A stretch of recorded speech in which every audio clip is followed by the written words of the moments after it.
for Pound Sports Entertainment. Hit the like button, hit the subscribe button right now. What can we say?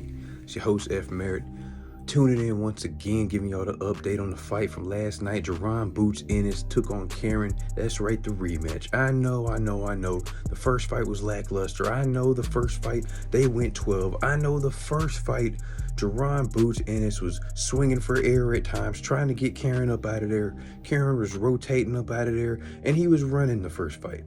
Now, second fight, I think it was a mixture of a lot of things.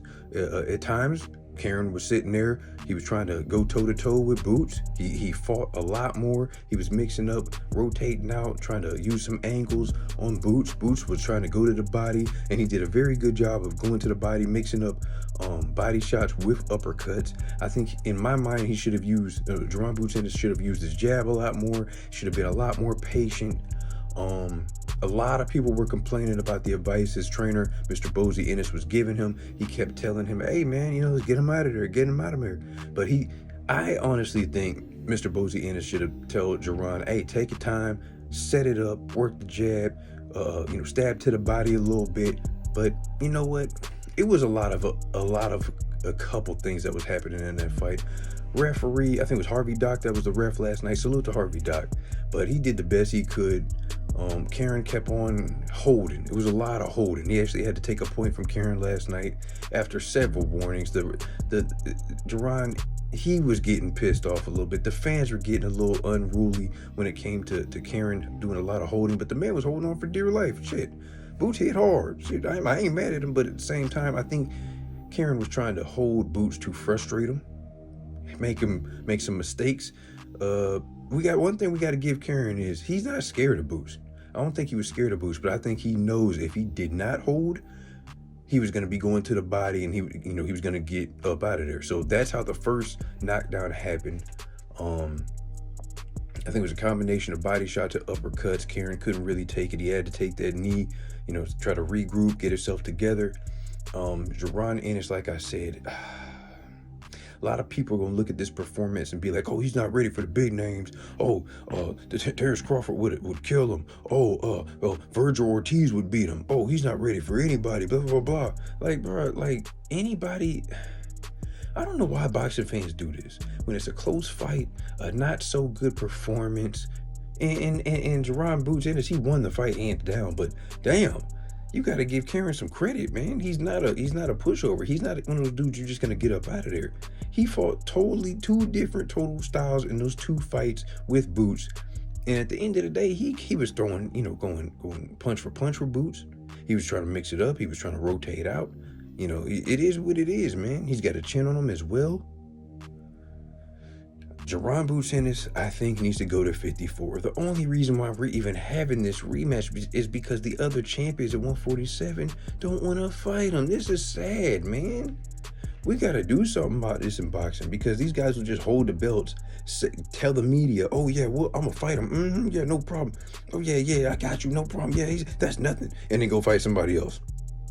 Or come up with some kind of excuses. That's why boxing fans get pissed off.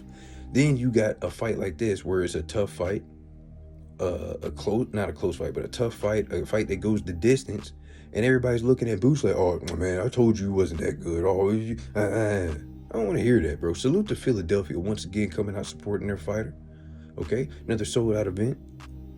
I think Shakur Stevenson was there. Connor Ben was there. Blair the Flair was there. Salute to them, man. And matter of fact, Blair Cobbs hollered at Eddie Hearn at the press conference, the post-fight press conference, wanting to get that Boots fight. I think that would sell out in Philadelphia again. Both guys are from Philly. You know what I'm saying? So I like that fight. But at the end of the day, Jaron Boots Ennis says he thinks it's time for him to go to 154. I think he's just tired of wasting time at 47 trying to chase after these guys that don't want to fight him. You got a belt, IBF champion, defended his belt, and these other guys with a belt don't want to unify.